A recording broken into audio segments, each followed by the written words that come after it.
We do not have a single rock from the first 600 million years of Earth.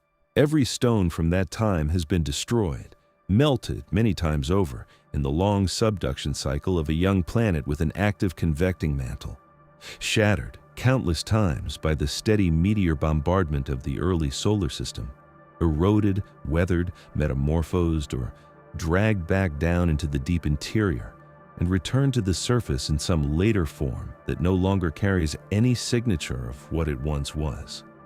From the eon we call the Hadean, 4.56 billion years ago down to roughly 4 billion years ago, the first and longest era of the planet's existence, we have almost nothing. The oldest intact rocks on the surface of Earth are about 4 billion years old. The Akasta Gneiss in the Canadian Shield, rocks from southwestern Greenland, fragments from northwestern Australia. These are already Archean rocks from the beginning of the eon that followed the Hadean. They are among the oldest things any human has ever held, but they are not Hadean. They missed the Hadean by at least 50 million years. What we know about the first 600 million years of Earth we have inferred from meteorites that preserve the chemistry of the original solar nebula from which Earth and all the other planets formed, inferred from the heavily cratered surface of the Moon, which still carries the scars of bombardments that Earth experienced at the same time, inferred from a handful of tiny mineral grains, crystals of a remarkably durable silicate called zircon, smaller than grains of rice, preserved by improbable luck in certain very ancient sedimentary deposits, inferred from models of how planets assemble, from the physics of magma oceans, from the chemistry of gas escape, from the orbital dynamics of a young moon retreating slowly from a younger planet.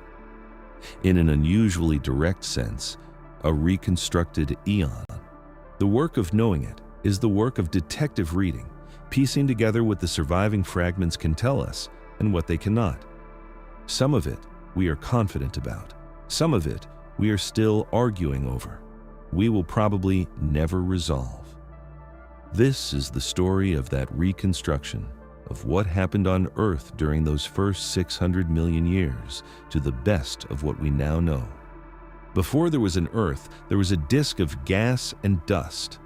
4.567 billion years ago, in a region of the Milky Way galaxy that did not yet contain a solar system, a large cloud of interstellar material, roughly 50 astronomical units across, composed mostly of molecular hydrogen and helium, with small quantities of heavier elements, for reasons we still only partly understand, to contract. The contraction may have been triggered by the shockwave of a nearby supernova explosion whose expanding debris compressed the local region of the interstellar medium until gravity took over. Or it may have been triggered by a chance density fluctuation within an already gravitationally marginal cloud. In either case, once the collapse began, it did not stop. As the cloud contracted, most of its mass flowed inward toward the center, where pressure and temperature rose to the point at which hydrogen fusion could sustain itself. A star ignited.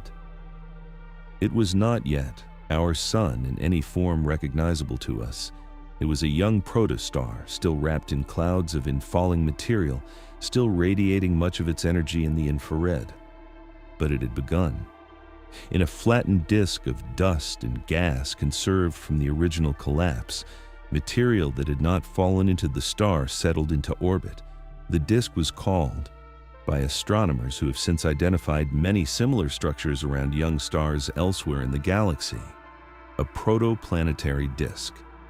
In the case of our solar system, from just outside the forming sun out to perhaps 50 or 100 astronomical units. Closer to the star, temperatures were high enough that only refractory materials, metals and silicates, could condense into solid particles. Where temperatures were lower, volatile compounds like water ice and methane ice could also freeze into solid form. The boundary between these two regimes is called, in planetary science, the snow line, and its position determined to a first approximation what kind of planet could form at each distance from the sun. Inside the disk, the dust particles that had condensed from the cooling gas began to collide, to stick together, to grow. Electrostatic forces, the static cling you feel when you pull a sweater off your head in winter, held the smallest grains together. As the particles grew larger, gravity became increasingly important. By 100,000 years or so after the disk formed, the dust grains had accumulated into bodies ranging from millimeters to perhaps kilometers in size. These are called planetesimals. They are the building blocks out of which planets form. In the inner disk, where only metals and silicates could survive the temperatures, planetesimals composed almost entirely of rock and iron accumulated. In the outer disk, beyond the snowline, planetesimals composed of rock, iron, and large fractions of ice formed. The gas giants of the outer solar system, Jupiter, Saturn, Uranus, Neptune, grew from these ice-enriched planetesimals, eventually accumulating enormous atmospheres of hydrogen and helium directly from the remaining nebular gas before the young sun's intensifying radiation swept the gas away. The rocky inner planets, Mercury, Venus, Earth, Mars, grew more slowly. They did not have access to nebular gas in the same way. They had to be built from collisions between smaller rocky bodies. The process was slow and inefficient. It would take, in Earth's case, something like 100 million years to assemble a body of approximately its final mass. And during those 100 million years, the young planet would go through everything that we now call the Hadean. The accretion of Earth was not a gentle process. In the inner solar system, we're moving in roughly circular orbits with speeds of around 30 kilometers per second, the orbital velocity of anything in Earth's vicinity around the young sun. When two planetesimals collided, the collision was high energy. The kinetic energy of the impacting body, most of it converted to heat on impact, was more than enough to partially or completely melt both bodies. Early in the accretion process, when the bodies involved were small, much of this heat radiated back into space. As the growing Earth became a significant body of its own, the heat from each incoming impact was retained. By the time the proto-Earth had reached perhaps half its final mass, the combined effect of accretion heating, the decay of short-lived radioactive isotopes, particularly aluminium-26 and iron-60, which were still abundant in the early solar system, and the gravitational potential energy released by the sinking of iron-rich material toward the center, had made the interior of the young planet entirely molten. The proto-Earth was, at that stage, essentially a large ball of molten rock and metal with a thin, temporarily solid crust that was constantly being disrupted by continuing impacts. One of the most important consequences of this molten state was differentiation. In a fully molten body, heavier materials sink and lighter materials rise. Iron and nickel, which were abundant in the accreting planetesimals, were denser than the surrounding silicate rock. Across tens of millions of years toward the center of the proto-Earth, accumulating there as an iron-nickel core. The silicate material, lighter, remained above, forming what would eventually become the mantle. This differentiation is one of the best dated events in early Earth history, because the relative abundances of tungsten isotopes, specifically the ratio of tungsten 182 to tungsten 184, which depends on whether hafnium 182, with a half-life of 9 million years, decayed before or after the iron separated from the silicate, provide a sensitive clock for when differentiation happened.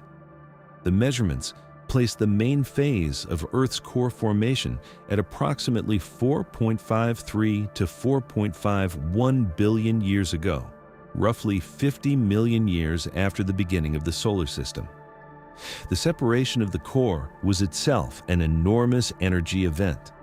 As iron-rich material sank toward the center, it released gravitational potential energy.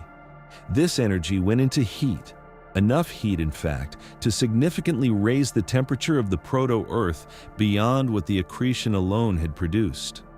The young planet immediately after core formation, was in its most molten state of its entire existence. A true magma ocean, possibly extending down through most of the mantle, surrounded by a thin atmosphere of outgassed volatiles, and still being struck, though increasingly rarely, by incoming planetesimals.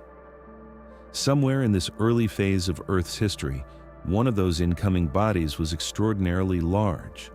The body is called Theia. The name comes from Greek mythology. Theia was the mother of Selene, the goddess of the moon. The name is appropriate because Theia, in our current understanding of early solar system history, is the object whose collision with the proto-Earth produced the moon. Theia, as the hypothesis requires, was roughly Mars-sized, about half the diameter and 1/10 the mass of the proto-Earth. Somewhere in the inner solar system, in an orbit close enough to Earth's that the two bodies would eventually cross paths. The current best reconstruction of its origin suggests it formed at one of the two Lagrangian points, the stable orbital positions 60 degrees ahead of or behind Earth in its orbit around the Sun, where a smaller body can coexist with a larger planetary neighbor. From that relatively stable position, gravitational perturbations from other forming planets, particularly Jupiter's gravitational influence reaching down into the inner solar system, gradually destabilized Theia's orbit. Eventually, it crossed Earth's path. The collision happened at approximately 4.51 billion years ago, roughly 60 million years after the start of the solar system. It was, by planetary standards, a glancing blow. Theia did not strike Earth head-on. Current simulations suggest the impact angle was something like 45 degrees, with Theia approaching from one side and hitting the Earth at a speed of perhaps 12 to 15 kilometers per second. The collision vaporized the outer layers of both bodies. A superheated cloud of rock vapor, molten droplets, and ejected debris spread outward from the impact site, forming a temporary disk around the partially destroyed Earth. Within this disk, material that was close enough to Earth fell back down to the surface, adding its mass to what was left of the Earth after the impact. Material that was far enough out remained in orbit. The two bodies had, in the hours of the impact itself, become one, and then, as the debris settled into orbit, began to separate again. The orbital disk condensed within perhaps 1,000 years into one or more moons. If there were multiple early moons, most of them quickly merged. Within 10,000 years of the impact, a single moon orbited Earth, containing most of the material that had remained in orbit and much of what had originally been Theia. The consequences of the impact for Earth itself were dramatic. The surface was remelted globally. The atmosphere, such as it was largely blown off. Whatever early crust had managed to form was obliterated. The Earth, after the impact, was starting over, a fully molten body, spinning rapidly from the angular momentum imparted by the collision, hot moon disk overhead whose light could not yet be separated from the glow of the molten surface below. Evidence for the impact and for the identity of Theia as an independent body comes from several converging lines of analysis. The moon's bulk composition is similar to Earth's mantle but depleted in iron, consistent with the idea that the moon formed from the silicate portions of both Earth and Theia, with most of the iron of both bodies having already sunk to their respective cores before the impact. The angular momentum of the Earth-Moon system is consistent with a high-velocity glancing impact. The remarkable isotopic similarity between Earth and the Moon, their oxygen isotope ratios are indistinguishable to within measurement precision, is explained if the impact thoroughly mixed the silicate material of Earth and Theia during the vaporization phase, and the geology of both bodies, worked out over the past 50 years of lunar sample analysis and terrestrial deep-time research, fits the picture of a single catastrophic event early in solar system history, from which both the Earth and its moon were born, together in their current shared form. In the immediate aftermath of the Theia impact, Earth was a world of molten rock. The surface temperature, averaged across the planet, was probably somewhere between 2,000 and 3,000 degrees Celsius. The entire outer layer of the planet, perhaps down to a depth of hundreds or even thousands of kilometers, was liquid. A true magma ocean, continuous, global, seething with convection currents that carried heat from the interior to the surface, where it could radiate away into space. The surface of this magma ocean would not have been still. Driven by the enormous temperature difference between the top and bottom of the molten layer, kept the surface in constant motion. Slow waves, hundreds of kilometers across, rolled across the surface of the ocean. Plumes of hotter material rose from below and spread outward at the top. Cooler, slightly denser material sank back down toward the interior. The process was continuous. The heat flow out of the young Earth at this stage was perhaps 100 times what it is today. A thin skin of cooler material may have formed at the top of the magma ocean in the form of a floating crust. But this crust was unstable. Continued meteor bombardment, convection currents rising from below, and the sheer rate of heat escape meant that any crust that formed was quickly disrupted, partially remelted, and reformed again elsewhere. The young Earth was, in a real sense, in constant resurfacing mode. The crust of one afternoon, on a long enough timescale, would not be the crust of the next afternoon. Above this molten surface, the atmosphere was doing its own thing. The impact had largely stripped the Earth of its original primary atmosphere, the hydrogen and helium it had accreted directly from the solar nebula. That primary atmosphere, which had been held only weakly by Earth's gravity, had in any case largely escaped to space before the impact. What took its place immediately after was an atmosphere of vaporized rock.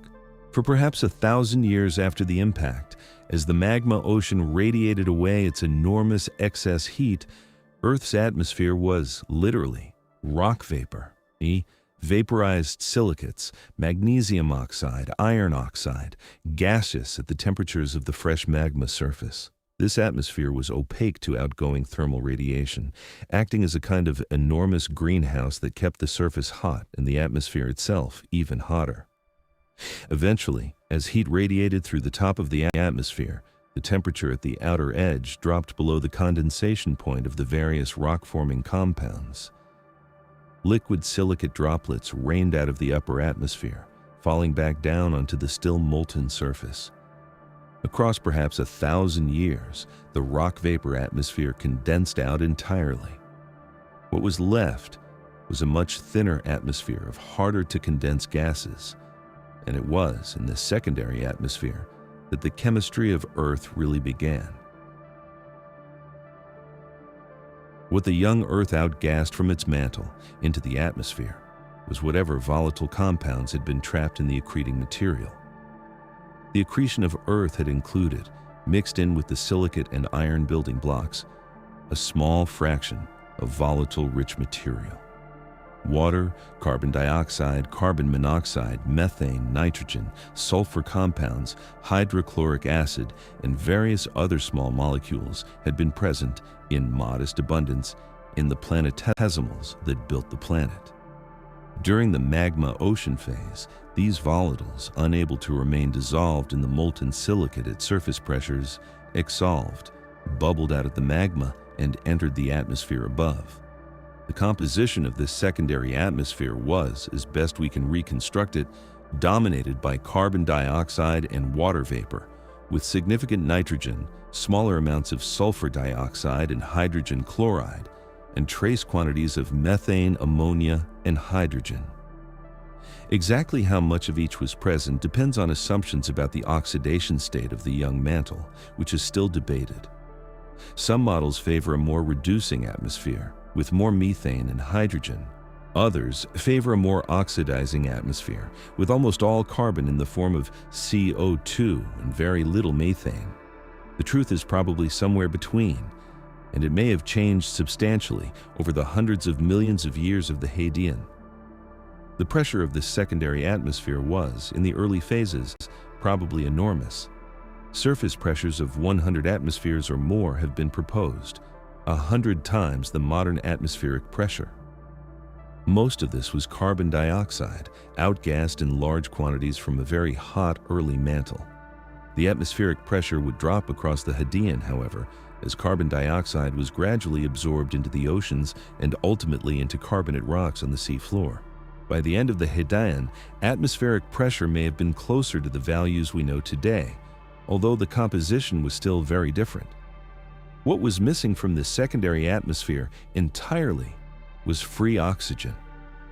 Oxygen is not something you outgas from a reducing mantle.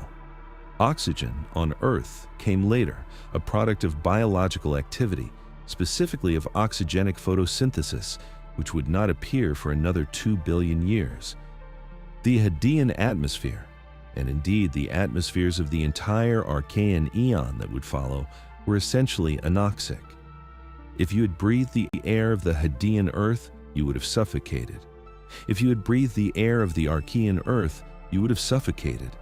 Free oxygen, the gas your body needs, is a late arrival on this planet. For most of Earth's history, the air contained almost none of it.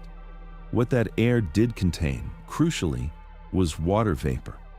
And water vapor, once the surface cooled enough, could condense. The formation of Earth's oceans is one of the key transitions of the Hadean. It required first that the surface cool below the boiling point of water at whatever the surface pressure was. At 100 atmospheres of pressure, Earth's very earliest atmosphere, water boils at about 300 degrees Celsius. As the pressure dropped and the surface cooled, this threshold became easier to cross. Once the surface was below the boiling point, water vapor condensed out of the atmosphere as rain, and liquid water accumulated on the surface. The first rain on early Earth may have fallen for a very long time. If the atmosphere initially contained an equivalent of several oceans worth of water vapor, and if the surface cooling was relatively fast, the condensation may have happened in a geological blink, tens of thousands of years of near-continuous rainfall pouring out of a thick, dark atmosphere onto a newly solidified basaltic crust, filling low-lying basins and forming, for the first time, the Earth's oceans. The timing of ocean formation is still somewhat uncertain, but several lines of evidence suggest it happened earlier than was once thought. The cool early Earth hypothesis, which we will come to shortly, proposes that by 4.4 billion years ago, essentially at the beginning of the Hadean proper, after the immediate recovery from the moon-forming impact, Earth's surface had already cooled enough to support large bodies of liquid water.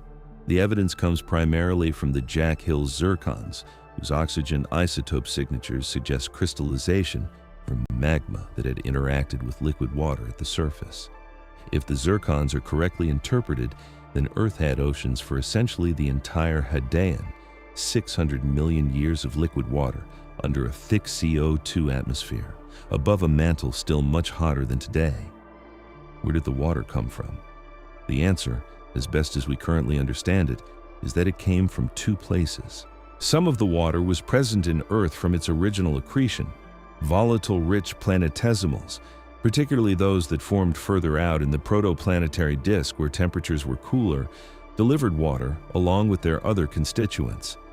Some of the water, though probably a smaller amount, arrived later in comets and carbonaceous asteroids that continued to strike Earth through the Hadean and into the Archean.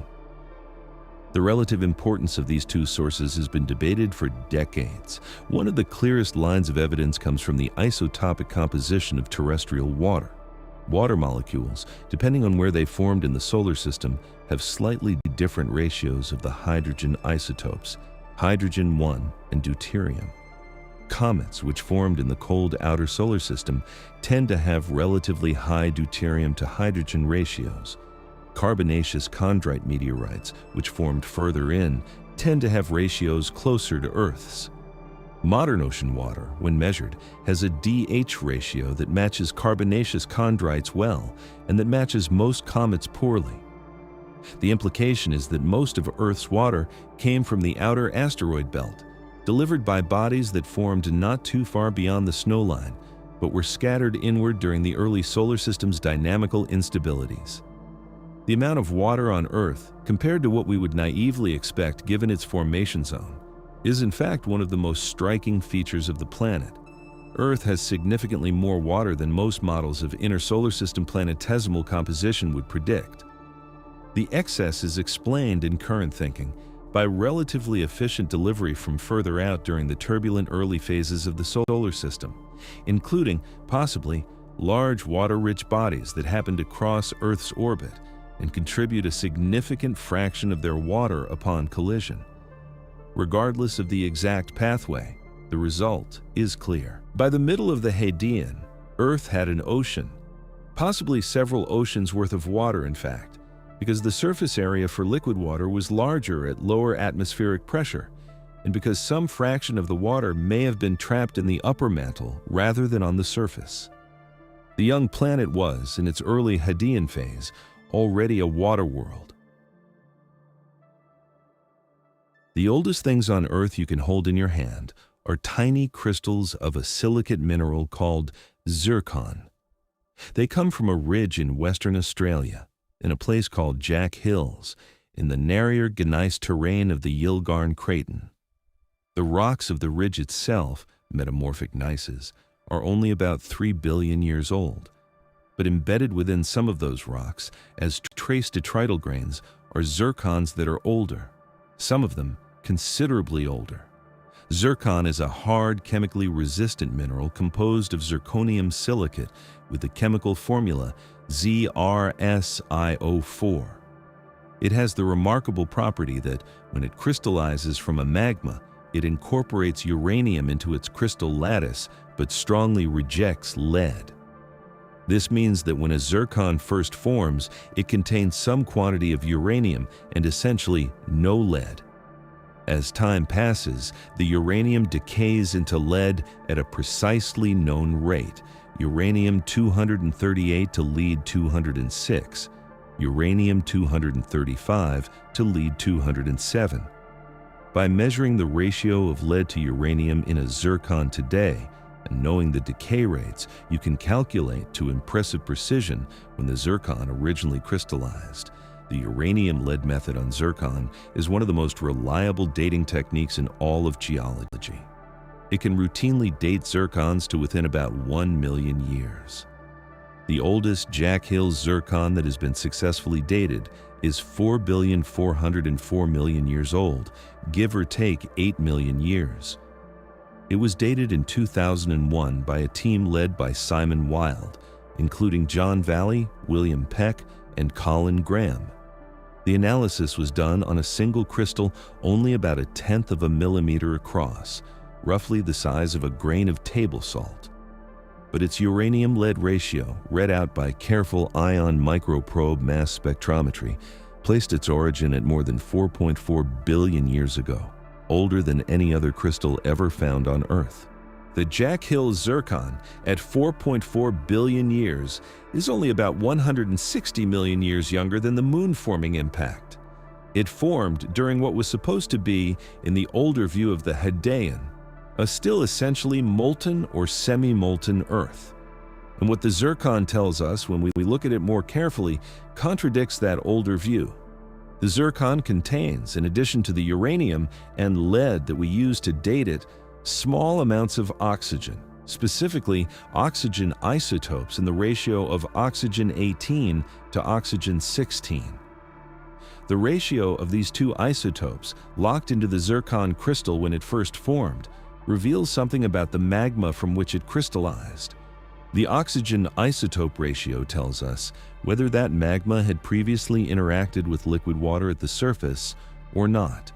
Magma that has been in contact with liquid water at low temperatures, the kind of contact that happens when oceanic crust is altered by circulating seawater at a mid-ocean ridge, or when sedimentary rocks containing water-altered minerals are melted, carries a distinctive elevated oxygen 18 signature. Magma that has never been near liquid water, that has come directly from the deep mantle without surface alteration, carries a different signature, with less oxygen 18. The Jack Hill zircons carry the elevated signature. They crystallized from magma that had, somewhere in its prior history, interacted with liquid water at a low temperature, which means 4.4 billion years ago there was already liquid water on Earth. Since the 2001 paper, many hundreds more Hadean zircons have been dated and analyzed from the Jack Hills deposit and from other similar places. The picture has become increasingly detailed.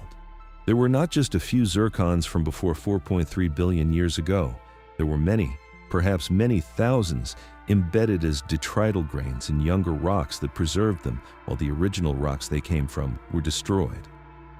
The chemistry of these zircons, read out across hundreds of individual grains, consistently suggests that the early Hadean crust was at least partially granitic, the kind of lighter, silica-rich rock that forms on modern Earth in continental settings. The Hadean Earth, it seems, may have had something at least resembling the distinction between oceanic and continental crust, even at 4.4 billion years ago. This was not what the older textbooks taught. The picture of the Hadean that prevailed through most of the 20th century was of a world that could barely be called a planet yet. The standard textbook description into the 1990s was roughly this: the Hadean was a hellish period.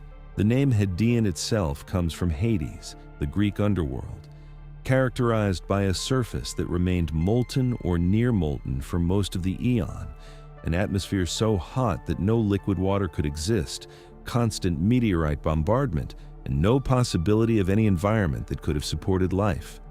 The first stable crust, the first liquid oceans, the first conditions under which early life might have emerged, were all placed at the very end of the Hadean, right around the transition to the Archean, roughly 4 billion years ago. Everything before that was, in the older view, too hot and too chaotic to support a recognizable planetary surface at all. The Jack Hill zircons and the research that has followed from their discovery and analysis have largely overthrown this picture.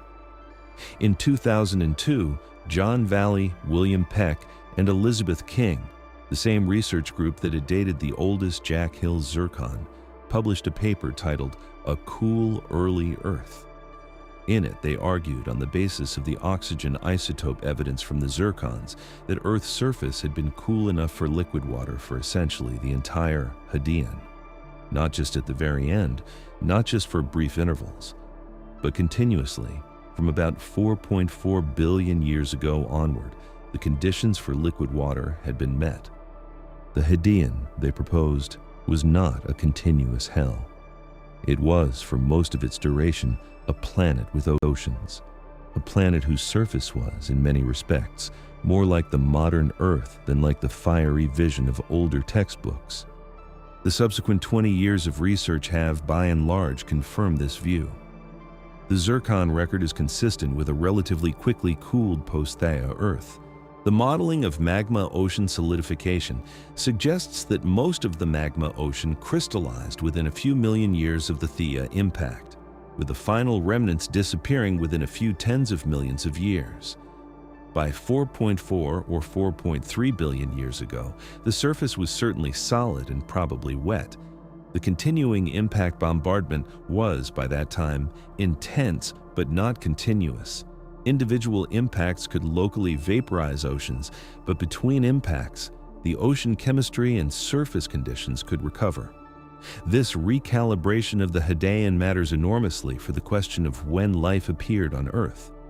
If liquid water was available from 4.4 billion years ago onward, and if the surface had stable environments, however locally disrupted by impacts, for most of the Hadean, then the window of time during which pre-biotic chemistry could have operated and during which life could have emerged is much longer than the older picture suggested. Instead of 100 or 200 million years of possible pre-biotic chemistry before the end of the Hadean, we now have something like 400 million years. This is a substantial difference. It means, among other things, that the origin of life does not require unusually fast pre-biotic chemistry. It could have taken a long time in environments that were available for a long time. The Hadean, in the modern view, was not a barren hell. It was a young planet, still actively cooling, still being bombarded, still chemically unsettled, but with oceans, with an atmosphere, with conditions that may have been, for much of the eon, surprisingly amenable to the kinds of processes that lead eventually to life. But the Hadean had a climate problem that the modern Earth does not. The sun, when it was young, was significantly dimmer than it is today. This is not a matter of guesswork. It is a well-understood consequence of stellar evolution. Stars, as they age on the main sequence, gradually increase in brightness because the fusion reactions in their cores become slightly more efficient as the helium fraction increases. Our sun, 4.5 billion years ago, was emitting something like 70% of its current luminosity. This should have been a serious problem for the young Earth. If you take the modern Earth's atmospheric composition and place it under a sun that is 30% dimmer, the resulting climate is deeply cold. Calculations suggest the surface temperature would fall well below the freezing point of water and the entire planet would glaciate, a full planet snowball Earth locked in ice across the entire surface. Yet all the evidence we have from the Hadean and early Archean, the Zircons, the earliest sedimentary rocks of the Archean, the apparent existence of liquid water, the evidence of early biological activity, suggests that Earth was not frozen in the Hadean or the early Archean. The surface, as best we can tell, had liquid water and temperatures in the range that could support biochemistry. Somehow the Earth kept itself warm under a significantly fainter sun. This is the faint young sun paradox. It has been recognized since the 1970s when Carl Sagan and George Mullen first worked out the magnitude of the stellar luminosity difference and realized the apparent contradiction with the geological record. The resolution, most geochemists now agree, lies in the atmospheric composition of the young Earth, an atmosphere significantly richer in greenhouse gases than today's atmosphere would have trapped enough extra infrared radiation to compensate for the dimmer sun. Carbon dioxide, outgassed from the mantle in very large quantities during the Hadean, was certainly one contributor. The early atmosphere may have held, at some stages, hundreds to thousands of times as much CO2 as the modern atmosphere, producing a correspondingly strong greenhouse effect. But CO2 alone may not have been enough. More recent work has emphasized the possible role of methane, which is a much stronger greenhouse gas per molecule. Methane, in an anoxic atmosphere, is relatively stable and can persist in significant concentrations. Once microbial methanogens evolved, probably early in the Archean, they would have added methane to the atmosphere, further reinforcing the greenhouse. Other possibilities include nitrogen-hydrogen collision-induced absorption, a subtle atmospheric chemistry effect that can add substantial warming if the atmosphere contains significant molecular hydrogen, and higher atmospheric pressure in general, which broadens the absorption bands of any greenhouse gas and makes it more effective.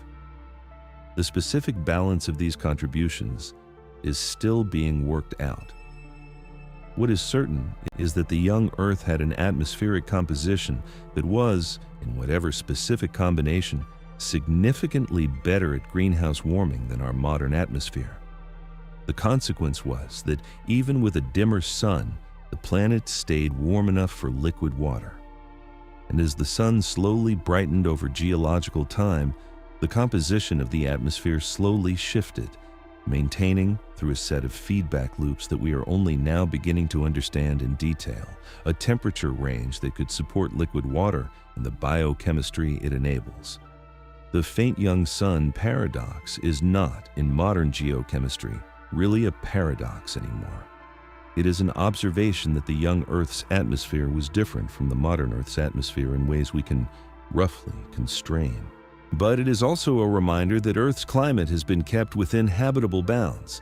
Across 4 billion years of massive changes in solar output and atmospheric chemistry, by a set of self-stabilizing feedback processes that we still do not entirely understand. Through the entire Hadean and well into the Archean, Earth was being struck by large objects. The Moon preserves the record of this bombardment with unusual clarity. Lunar craters, because the Moon has no atmosphere, no weather, and essentially no active geology, remain essentially undisturbed for the entire age of the solar system. Every major impact in the Moon's history is still visible as a preserved feature, from the great mare basins of the near side, Imbrium, Serenitatis, Tranquillitatis, Crisium, down through smaller craters to the finest microcraters on individual lunar rocks. By mapping and dating these craters, lunar scientists can reconstruct the bombardment history of the Moon. And because Earth and the Moon have shared the same region of space throughout their existence, they have experienced the same bombardment, though Earth, with its larger size and stronger gravity, has received proportionally more impacts, and with its active geology, preserves far fewer of them. For many decades, the interpretation of lunar impact ages pointed to a specific phenomenon called the late heavy bombardment. The idea, based on Apollo-era sample dating, was that moon-forming impacts had tapered off relatively quickly after the main accretion, but that around 3.9 billion years ago, some 600 million years after the Theia impact, there had been a dramatic spike in impact rates. A brief, intense episode of bombardment, much more severe than anything before or after, that had resurfaced much of the Moon and struck Earth with a correspondingly devastating flux of impactors. The late heavy bombardment, on this view, was the final great insult to the young Earth, a pulse of cosmic violence that closed the Hadean and delayed the development of stable surface conditions. Recent work has substantially complicated this picture. The problem is that the Apollo samples, which provided the primary evidence for the late heavy bombardment spike, were not taken from a representative set of lunar sites. Most of them were taken from within the Imbrium basin, or from sites heavily contaminated by ejecta from Imbrium. If most of the samples are, in effect, measuring the age of a single very large impact event, the Imbrium impact itself, they will cluster around that age and look like a spike in the bombardment record when they actually represent a single event and its fallout.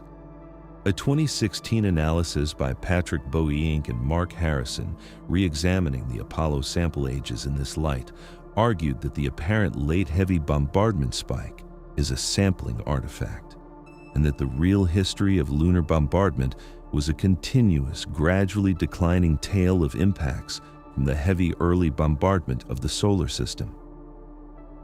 This revised view is not yet a consensus.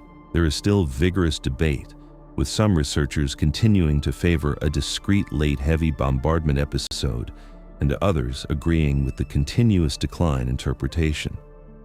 But it has changed the texture of our thinking about the Hadean. The old narrative of a final catastrophic pulse at the end of the Hadean, closing the era of chaos and opening the era of stable Archean life, is less certain than it was 20 years ago. What is more likely is that the bombardment declined steadily from very high levels in the early Hadean, reached moderate levels in the middle Hadean, and continued at gradually lowering rates through the Archean and beyond, with occasional large individual impacts that could, locally, vaporize oceans and reset regional conditions, but without a single sharp cutoff event. The total flux of impactors during the Hadean, under the revised picture, is still extraordinary by modern standards. Earth received something like 10 to the 23rd kilograms of impactor mass during the Hadean, 10,000 times the combined mass of all modern asteroids.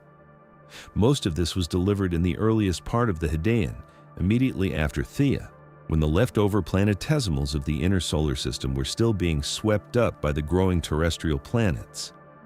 By the middle and late Hadean, the impact rate was much lower, though still dramatic by modern standards. Earth was, in other words, in a much more chaotic neighborhood than the modern solar system.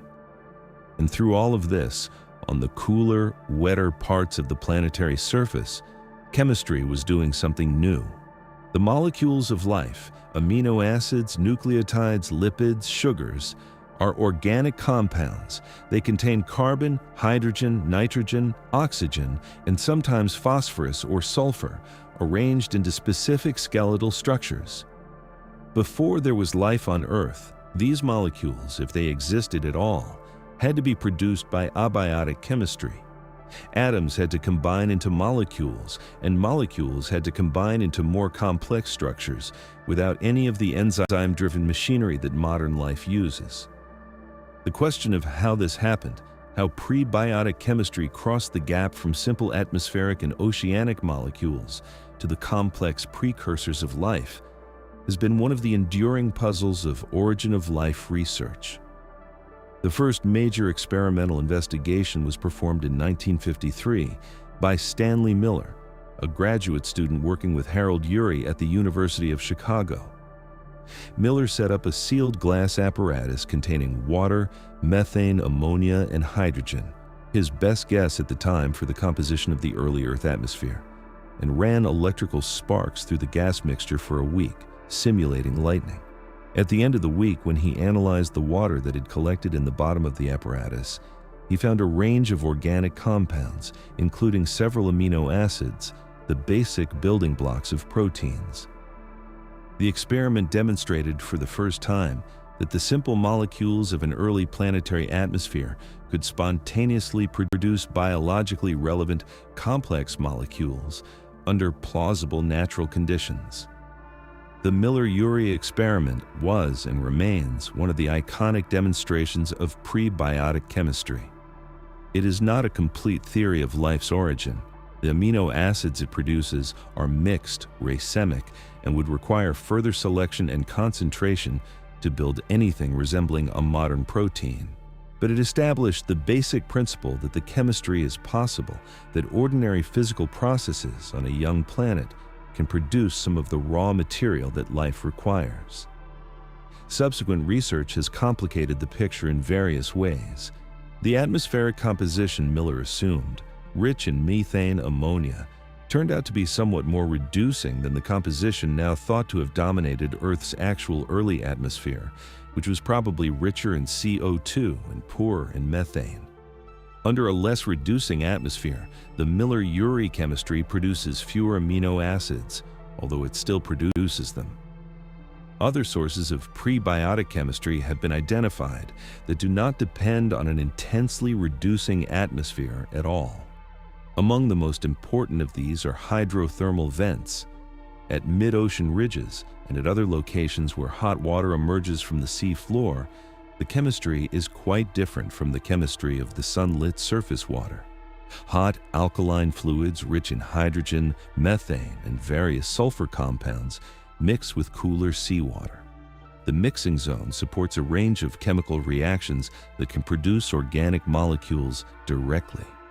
White smokers, a type of hydrothermal vent that produces alkaline rather than acidic fluids, and that is typified today by sites like the Lost City hydrothermal field in the mid-Atlantic, have been proposed by Michael Russell and William Martin, among others, as the most plausible site of life's origin on Earth. The fine, porous mineral structures of the vents, built of crystalline carbonates and sulfides, provide scaffolds where prebiotic molecules can concentrate, react, and begin to organize. The natural chemical gradients between alkaline vent fluid and acidic Hadean seawater, a gradient in proton concentration that ordinary modern cells still use, converted into chemical currency, provide free energy that prebiotic chemistry can draw on. Other hypotheses emphasize different environments. Warm little ponds, suggested by Charles Darwin himself in a letter in 1871, have been resurrected as candidate sites for prebiotic chemistry. Shallow evaporative pools on continental margins, where the concentration of dilute organics could periodically be boosted by evaporation. Impact craters with their cooling hot water at the margins have been proposed, where the enormous Hadean tides repeatedly exposed and drowned large intertidal regions have been proposed. Each of these environments has its own advantages and weaknesses as a proposed origin site. We do not yet know which of these, if any, is the right one. What is clear is that the Hadean Earth provided multiple environments in which pre-biotic chemistry could operate for many hundreds of millions of years, under conditions that modern experiments have shown can produce at least some of the molecules that life requires. Did life actually originate in the Hadean? The question is difficult because direct fossil evidence of anything that old is almost non-existent. The rocks that could have preserved microbial fossils have, by and large, been destroyed. What evidence we have is chemical, isotopic, and textural. Indirect proxies for the presence of biological activity read out of the very oldest rocks and minerals we can find. In 2015, a team led by Elizabeth Bell at the University of California, Los Angeles, working with Patrick Bainke, Mark Harrison, published a paper in the Proceedings of the National Academy of Sciences that startled the paleobiology community. They had been examining Jack Hill's zircons under high-resolution imaging, looking for inclusions, small amounts of other material trapped inside the zircon crystals at the time of formation. Zircon inclusions are valuable because, being sealed inside the crystal, they can preserve original chemistry over billions of years. Bell's team found, inside one particular zircon crystal dated to 4.1 billion years ago, a microscopic graphite inclusion. And when they measured the carbon isotope composition of that graphite, the ratio of carbon-13 to carbon-12, they found a value strongly enriched in the lighter isotope, carbon-12. This matters because, on modern Earth and throughout the preserved geological record, biological processes preferentially use carbon-12 over carbon-13 when they fix carbon into organic compounds. The enzymes that catalyze carbon fixation, whether in photosynthesis or chemosynthesis or other forms of biological carbon acquisition, work slightly faster with the lighter isotope. Biological carbon is typically depleted in carbon-13 relative to the source pool. Inorganic carbon, atmospheric CO2, dissolved carbonate in seawater, carbon from volcanic outgassing, tends to have a specific isotope ratio, and biological carbon is measurably lighter. The graphite inclusion found by Bell and colleagues had a carbon isotope value consistent with biological origin. If the interpretation is correct, this would be the oldest direct evidence of life on Earth, placing biological activity at 4.1 billion years ago, well within the Hadean, only about 300 million years after the moon-forming impact. It would mean that life emerged on Earth remarkably quickly once conditions permitted, and that the Hadean, contrary to its traditional reputation as a barren hell, was already biologically populated for most of its final 200 or 300 million years. The interpretation is, however, not universally accepted. Critics had pointed out several possible alternative origins for the isotopically light graphite. It could have come from abiotic processes involving certain types of hydrothermal chemistry, or it could have been introduced into the zircon after the zircon's formation, or the specific inclusion measured might not be representative. The case, as of the most recent reviews, is intriguing but not conclusive. Follow-up work on additional zircons and additional inclusions has continued, and the interpretation remains an active area of research. What the Bell result does confirm, at minimum, is that whatever the origin of the Hadean zircon graphite, the chemistry and the isotopic signature of biological-style carbon fixation were not impossible on Earth 4.1 billion years ago. Whether or not that particular graphite inclusion came from life, the Hadean was capable of supporting it in the sense that its environmental conditions would have permitted the relevant biochemistry. Other lines of evidence from slightly later rocks are more robust. The Isua supercrustal belt of southwestern Greenland preserves sedimentary rocks approximately 3.7 to 3.8 billion years old, already Archean, but only about 300 million years after the end of the Hadean. These rocks contain graphite inclusions with the same light carbon isotope signature that typifies biological carbon in a geological context that is much easier to interpret than the single zircon case from the Hadean. Most researchers accept the Isua evidence as convincing confirmation of life by that date, which means that life was present on Earth by at least 3.7 billion years ago, within a few hundred million years of the end of the Hadean. And the timescale of chemical evolution to produce a living cell from prebiotic precursors probably requires at least some substantial period. So whether or not life began before the end of the Hadean, the trajectory was set, and some of the key chemistry that would make the earliest cells was likely already underway during the Hadean itself. All of this, the accretion, the magma ocean, the atmosphere, the oceans, the zircons, the pre-biotic chemistry, the possible first life, was happening on a planet whose sky was different from any sky that any human has ever seen. The Moon, immediately after its formation from the Theia impact, was much closer to Earth than it is today. How much closer depends on the specifics of the impact and the subsequent orbital evolution, but typical current estimates place the initial Earth-Moon distance at somewhere between 3 and 5 Earth radii, a tiny fraction of the modern distance of about 60 Earth radii. At that distance, the Moon would have appeared in the Hadean sky as an enormous object dominating the horizon, perhaps 10 to 15 times the angular diameter it has now, perhaps more. It would have filled a significant fraction of the sky.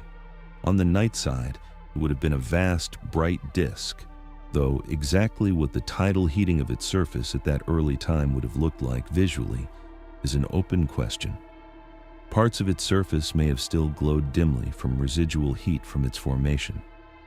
The tides raised by such a close moon were enormous. On the modern Earth, the tidal bulge raised by the Moon causes sea level variations of, at most, a few meters in open ocean and up to about 15 meters in certain unusual coastal configurations like the Bay of Fundy. The tidal force scales as the inverse cube of the Earth-Moon distance. At a distance of 5 Earth radii, the tidal force is 200 times what it is today. At 3 Earth radii, it is nearly 1,000 times. The early tides on the Hadean Earth were not meters, they were hundreds of meters, perhaps kilometers at the most extreme. The Hadean shoreline moved by enormous distances with each tidal cycle, sweeping inland across the emerged landscape and retreating again many hundreds of kilometers every tidal period. The tidal period itself was much shorter. Earth in the Hadean was spinning faster. Current reconstructions suggest a Hadean day was roughly 5 to 6 hours long, perhaps even shorter in the very early phase. The Moon's orbital period was also shorter, reflecting its closer distance. The result was a tidal cycle much faster than any modern tidal cycle, potentially several tides per Hadean day. The enormous tides swept the Hadean shoreline with a frequency that would have produced in any tidal zone intense cycles of heating, drying, re-wetting, and chemical concentration. Some origin of life models find these Hadean tidal cycles very useful. In cyclic wet-dry environments, prebiotic organic molecules can alternately dilute, concentrate, and polymerize with each cycle. The extreme tidal amplitude and frequency of the Hadean would have driven such cycling at a rate no modern environment can match. If prebiotic chemistry needs repeated concentration and dilution cycles to build up polymers, and there is good evidence it does, the Hadean tidal shoreline was one of the best environments in Earth's history for the task. The Moon has been retreating from Earth ever since the Theia impact. The tides it raises on Earth as it slows Earth's rotation transfer angular momentum from Earth's spin into the Moon's orbit. The Moon moves outward by, on modern measurements, about 3.5 centimeters per year. In the Hadean, when the Moon was much closer, the retreat rate was much faster, possibly tens of meters per year in the very early period. Most of the Moon's outward migration happened within the first few 100 million years after its formation. By the end of the Hadean, the Moon was still closer than today, but it was already well on its way toward its modern orbit. The day length has been lengthening correspondingly. Rotational energy lost to the tidal friction with the moon is slowing Earth's spin. The Hadean 5-hour day became, by the end of the Hadean, something closer to 10 or 12 hours. By the late Archean, perhaps 15 hours. By the Cambrian, about 21 hours. Today, 24 hours. The modern day is, on geological timescales, slightly longer than it was on a young Earth, and in the far future it will be longer still. The Hadean sky, then, was profoundly different from the modern sky. A sun perhaps 30% dimmer but somewhat larger, and possibly a slightly different color as it settled onto the main sequence. A moon dozens of times larger in angular size, close enough that fine surface features would have been visible to a naked eye. A fast rotation that turned the entire sky across the horizon every few hours. An atmosphere, depending on the moment in the Hadean, that might have been orange-brown with CO2 and organic haze, or gray with thick cloud, or dim and red under a methane haze atmosphere. The particular visual appearance changed over hundreds of millions of years as the atmospheric composition evolved. If you could stand on the Hadean Earth, on a Hadean beach, looking out across a Hadean ocean at a Hadean sunset, the world you were in would be almost nothing like ours. Except, underneath everything, that the air was breathable chemistry, and the water was liquid water, and the ground was rock, and chemistry was already running, and the rocks under your feet were, in some of their finer chemistry, already setting up the conditions that life, eventually, would require. The end of the Hadean is, more than anything, a matter of stratigraphic convention. There is no single global event that marks the transition from Hadean to Archean at 4 billion years ago. The change is gradual. By 4 billion years, the impact flux had dropped enough that stable rocks could be preserved for long periods at the surface. By that same date, the Earth's mantle had cooled enough that tectonic processes resembling modern plate tectonics, subduction zones, spreading ridges, continental accretion, were beginning to operate in something close to their modern mode. The biosphere, if not yet established in the Hadean, was certainly well established by the early Archean, as the Iswa rocks and their graphite isotopes confirm.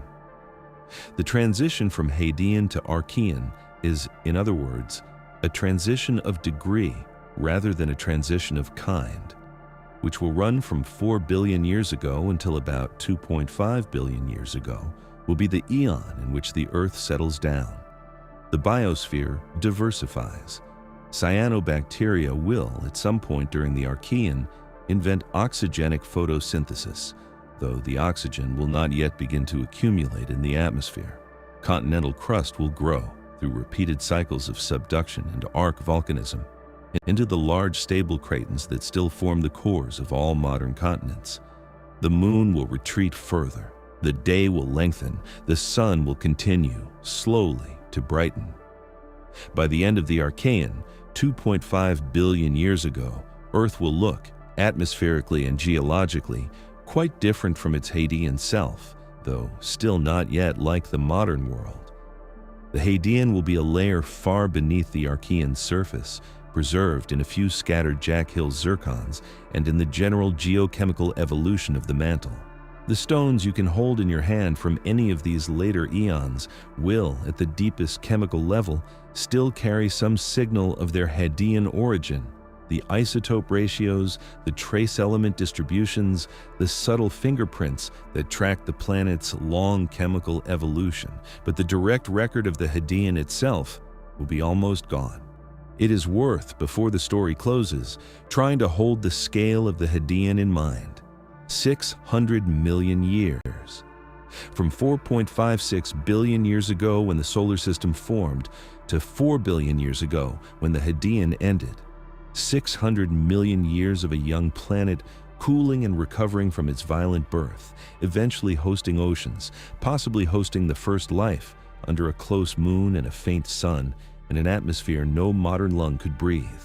600 million years is, to put it in human terms, longer than the entire history of animal life on Earth. From the Cambrian explosion to today is about 540 million years. The Hadean is longer than that. If you took the entire duration of every species of trilobite, every dinosaur, every mammal, every fish, the whole fossil record of macroscopic animal life on Earth, and strung it together end to end, it would still be shorter than the Hadean, and we have almost no rock record of any of it. What we do have is the indirect record, meteorites whose chemistry is essentially unchanged since the solar system's formation. Moon rocks whose cratering history constrains Earth's bombardment. Jack Hill's zircons, tiny and tough, preserving in their uranium decay chains and oxygen isotope ratios a handful of direct chemical measurements from the Hadean surface. Computational models that, given the physics we understand, reconstruct how magma oceans cooled, how atmospheres formed and evolved, how planetary rotation slowed under tidal friction. From this combination, fragments, analogies, models, isotopes, we have built a picture of what must have been the case during those 600 million years. It is not a complete picture. It is not a picture we will ever have in the detail with which we know the later eons, but it is enough to know, roughly, what the planet went through before it had any history it could record for itself. Everything that is familiar about Earth, the oceans, the atmosphere, the first life, the basic conditions under which any of the later story could happen, was set up in the Hadean. By the time the Archean began, 4 billion years ago, the planet had already done most of the hardest work. It had, in essence, become a planet capable of supporting a biosphere. The rest of Earth's history, the long, slow evolution from Archean microbes to the world we know, was built on top of a Hadean foundation. That foundation is still there. In the chemistry of the deep mantle, in the composition of the crust, and the isotope ratios of the oceans, and the tidal locking of the Earth-Moon system. In the very fact that we have a moon at all, which was not inevitable and which matters in many small ways for the habitability of the surface. The Hadean is the eon in which Earth became Earth. Before the Hadean, there was a solar system but no Earth to speak of. After the Hadean, the planet had a recognizable identity, and the story that would continue through every eon that followed could begin. And though we have almost no rocks from it, the Hadean is, in every way that matters for what the planet is now, still with us. The world we live on, the one that feels so solid and so old and so permanent, is the continuation of a Hadean beginning. A young, molten planet, a close moon, a faint sun, an ocean that condensed out of the atmosphere in a long rain. A chemistry that was, for hundreds of millions of years, getting ready to become life. And after all of that, only after all of that, did the rest of Earth's history, every single thing that would follow, begin. The world, which we often forget is old, was once very young. It had a night sky full of moon. It had a day that was too short. It had an atmosphere that would kill you. It had oceans that had just fallen from the sky. It was 600 million years of a planet becoming itself before anything like the planet we know was here. That was the Hadean.